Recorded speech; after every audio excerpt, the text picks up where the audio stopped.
জিৎ ও শাকিব খানকে নিয়ে একটা বড় আপডেট চলে এসেছে। সম্প্রতি জিৎ তার হিন্দি ওয়েব সিরিজ খাকি নিয়ে ব্যস্ত। তারপরেই ধরবেন তার নিজের ছবি। তার শেষ মুক্তিপ্রাপ্ত ছবি বুমেরাংও বিশেষ কিছু সাফল্য পায়নি। যেহেতু বর্তমানে তার কোনো ছবি সেইভাবে ব্যবসা করতে পারছে না, তাই তিনি চান একটা বড় ছবি তৈরি করতে, যেখানে তিনি এবং শাকিব খান একই সাথে কাজ করবেন।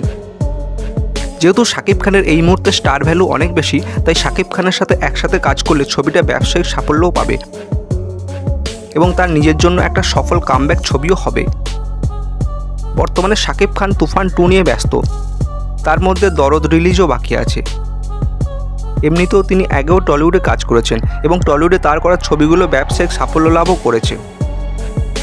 তাই এখন জিৎ ও শাকিব খানের ফ্যান্সরা তাকিয়ে মেগাস্টার শাকিব খানকে জিতের প্রস্তাবে রাজি হয়ে একসাথে কাজ করবেন নাকি জিতের আবেদনকে ফিরিয়ে দেবেন।